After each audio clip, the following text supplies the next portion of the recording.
Hello and good morning all of you. स्वागत आहे तुमचं मेगाबिट एज्युकेशनच्या युट्यूब चॅनलवर. तर चला बघूया आजचे आपण व्होकॅब्युलरीचे वर्ड्स, वन वर्ड सबस्टिट्यूशन्स आणि idioms and phrase. So first word आहे आपला तो आहे ॲब्रोगेशन. ॲब्रोगेशनचं मीनिंग आहे ओके ॲब्रोगेशनचं मीनिंग आहे the repeal or abolition of law, right or agreement. म्हणजे कोणती पण प्रथा आहे ती बंद करणे किंवा रद्द करणे, त्याला आपण म्हणतो ॲब्रोगेशन. तर मराठीमध्ये याचं मीनिंग काय आहे? कायदा, करार, प्रथा, चाल बंद करणे किंवा रद्द करणे.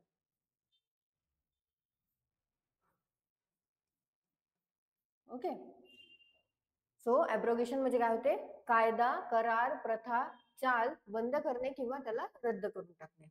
सो त्याचा सिनोनिम आहे रेप्युडिएशन, रिव्होकेशन आणि रिपेल. अँटोनिम्स आहे इन्स्टिट्यूशन, इंट्रोडक्शन आणि ॲक्विटन्स. ओके, सो हे आहेत सिनोनिम्स आणि अँटोनिम्स ॲब्रोगेशनचे. नेक्स्ट बघूया वर्ड. नेक्स्ट वर्ड आहे डिटेन्शन. डिटेन्शनचं मीनिंग आहे the action of detaining someone or the state of being detain in official custody. म्हणजे अटक करणे, ताब्यात घेणे असं आपण मराठीमध्ये म्हणू डिटेन्शनला. ओके, कस्टडी मध्ये, इम्प्रिझनमेंट मध्ये घेणे किंवा कस्टडी मध्ये घेणे म्हणजे ताब्यात घेणे. सो मराठीमध्ये डिटेन्शनचं काय होते अर्थ? अटक,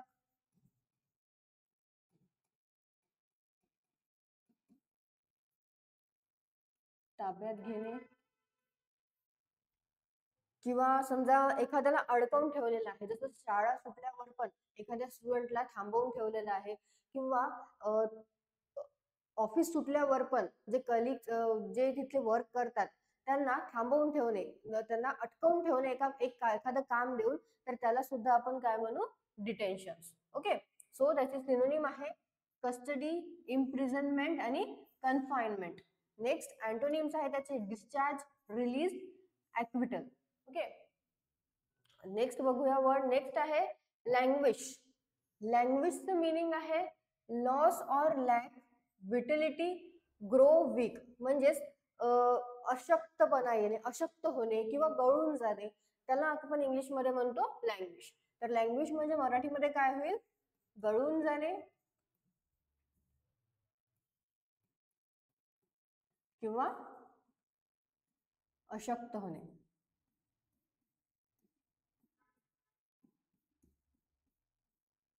ओके, नेक्स्ट त्याचे सिनोनिम्स आहेत weaken, grow weak, deteriorate. Okay, antonyms आहे थ्राईव्ह आणि फ्लरिश. तर हे आहे कशाबद्दलचे मीनिंग? लँग्वेज बद्दलचे सिनोनिम्स आणि अँटोनिम्स. तर लँग्वेजला मराठीमध्ये म्हणतात गळून जाणे किंवा अशक्त होणे. नेक्स्ट वर्ड बघूया. नेक्स्ट वर्ड आहे डिस्पेन्स. डिस्पेन्स म्हणजे जसं आपण म्हणू की डिस्पेन्स केले आपण. आता कोविड मध्ये जेव्हा खूप लोकांनी काय केलेले आहे, खूप लोकांना डिस्पेन्स केलेले आहे जेवण वगैरे किंवा ब्लँकेट्स वगैरे. तर डिस्पेन्स केले म्हणजे वाटलेले आहे. ओके, डिस्पेन्स म्हणजे काय होते मराठीमध्ये? देणे किंवा वाटून दिले.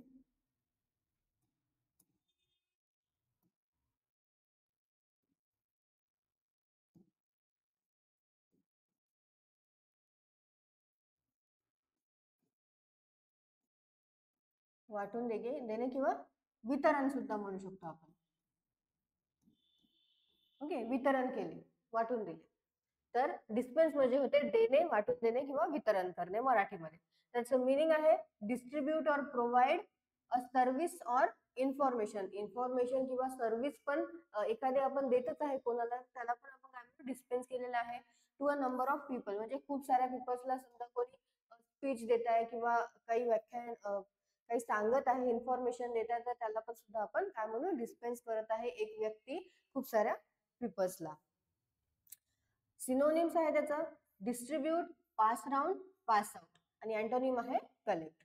ओके, सो हे आहेत व्होकॅब्युलरीचे वर्ड्स. ज्याच्यामध्ये फर्स्ट वर्ड होता आपला तो आहे ॲब्रोगेशन. म्हणजेच कायदा, करार, प्रथा, चाल हे बंद करणे, रद्द करणे पूर्णपणे.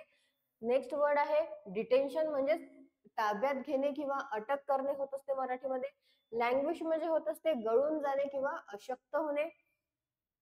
आणि नेक्स्ट आहे डिस्पेन्स. डिस्पेन्स म्हणजे वाटून देणे, वितरण करणे. नेक्स्ट बघूया one word substitution. So one word substitution मध्ये फर्स्ट वर्ड जो आहे तो काय आहे आपला, तो आहे पेस्टल. पेस्टल म्हणजे काय होते, आता जसं तुम्ही मिनिंग बघून घेऊया आपण आधी. ओके, पेस्टल म्हणजे होते thick with a thick end use in mortar. Okay, तर खलबत्ता म्हणतो आपण, खलबत्ता. ओके, सो खल म्हणजे होत असते मॉर्टर, खल म्हणजे मॉर्टर, आणि बत्ता म्हणजे होत असते पेस्टल. तर ज्याच्यामध्ये जसं आपण काही ज्या बायका आहे त्या मिरची वगैरे कांडत असतात, सो ते जे कांडत, ज्याच्यामध्ये कांडत असतात ती ओखली जी असते, ओखली जे म्हणत होतो आपण आधी लहानपणी, सो त्याला म्हणत असते मॉर्टर आणि पेस्टल. तर मॉर्टर म्हणजे होत असते खल, जो की मोठा असतो, आणि पेस्टल जे असते त्याच्यामधला जो दंडा असते, स्टिक असते, त्याला पेस्टल म्हणत असतात. Okay, so stick with a thick end used in mortar for काढण्याकरता, सो त्याला म्हणत असते पेस्टल. आणि याच्यामध्ये तुम्हाला दुसरा वर्ड सुद्धा माहित झालेला आहे का, की तो आहे मॉर्टर. मॉर्टर म्हणजे होत असते खल, आणि पेस्टल म्हणजे होत असते बत्ता. ओके, नेक्स्ट आहे, नेक्स्ट वर्ड काय आहे, नेक्स्ट वर्ड आहे रिफेंडम. रिफेंडम म्हणजे काय होते, त्याचं मिनिंग काय आहे, an act when people vote in order to make a particular subject or policy rather than voting for a person. म्हणजेच मत करणे. ओके, सर्वांमत, जनमत, किंवा एखाद्या कायद्यावर किंवा कशावर, राजकीय किंवा कायद्यावर मत देणे, तर त्याला आपण काय म्हणू, referendum. Okay, an act when people vote in order to make a particular subject policy rather than voting for a person. एका पर्सनला वोट नाही देणं, पण एखाद्या पॉलिसीला किंवा कायद्याला वोट देणं, एक मत देणं, त्याला आपण म्हणू रिफेंडम. नेक्स्ट आहे idioms and phrases. Idioms and phrases मध्ये काय आहे आपला, नेक्स्ट आहे idioms and phrases. So idioms and phrases मध्ये फर्स्ट आहे be out in the left field. Be out in the left फील्डचा अर्थ आहे, मिनिंग आहे to be out in left field is not to know what's going on. म्हणजे ज्याला माहितीच नाही काही चालू आहे, ओके, त्याला आपण म्हणतो बी out in the left. Sir समजा एखादा व्यक्ती आहे, तो एखादा कोणी लीडर आहे, तो स्पीच देत आहे किंवा काही सांगत आहे, त्यामध्ये बसला आहे पण त्याचं लक्ष दुसरीकडेच आहे, तर त्याला आपण काय म्हणू, त्या व्यक्तीला ज्याचं लक्ष दुसरीकडे आहे, त्याचं स्पीच कडे लक्ष नाही आहे, म्हणजेच तो काय आहे, be out in the left field. म्हणजेच तो भलतीकडेच लक्ष देत आहे, त्याचं काहीच लक्ष नाही आहे, किंवा त्याला काहीच जे चालू आहे ते त्याला माहितीच नाही.